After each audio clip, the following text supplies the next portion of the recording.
नमस्कार ओडिशा जॉबनेट रे पुणी थे स्वागत। पठाणी सामंत जो मैथमेटिक्स स्कॉलरशिप टेस्ट पीएमएसटी 2024 रिलीज हो सारी तार आम बेसिक स्टेप आम देखी ना केमती कौन एप्लाई करेंगे पूरा डिटेल्स आम ये चेक करवा।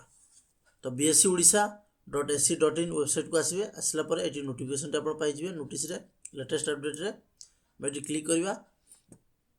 क्लिक कलापर ये इमेल आईडी और पासवर्ड देती लॉगिन एप्लाई ता आगु आम जनरल इंस्ट्रक्शन चेक करना कौन कौन डिटेल्स रही बेसिक आम चेक करना सब डिटेल्स कहीदे।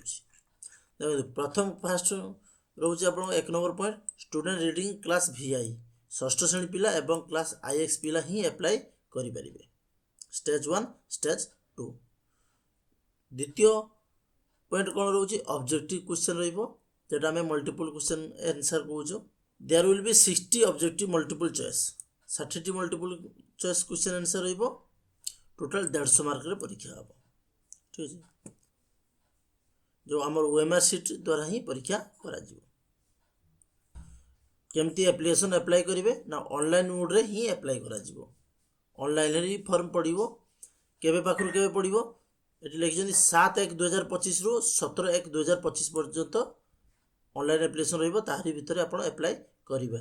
केमिति अप्लाई करेंगे से चेक करना अथॉरिटी लॉगिन देखो दुईटी अथॉरिटी अप्लाई करेंगे पिला माने सीधा सड़क अप्लाई करें ना से माने गोटे फॉर्म ने फॉर्म ये वेबसाइट दि जाइए आपको देखीदेवी फॉर्म टी फिलअप कर आप स्कूल सार को देवे हेड सार को देवे हेड सार अप्लाई करेंगे।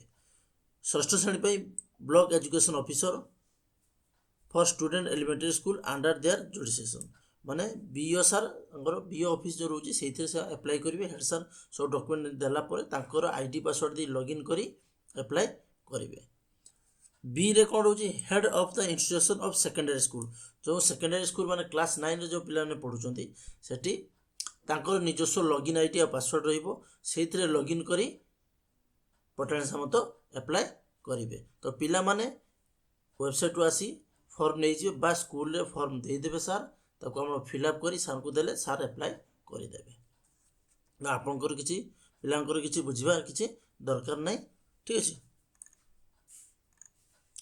तो एथरा बेसी किसी डिटेल्स ना आप अप्लाई करेंगे केमती कौन अप्लाई करेंगे से आप सार मैंने कोई इंस्ट्रक्शन अच्छी से अप्लाई करेंगे। तो पिला केवल आप गोटे फॉर्म ने फॉर्म फिलअप कर सार को देवे। ठीक अच्छे तो वीडियो पुणी देखा आउ एक वीडियो सहित थैंक यू।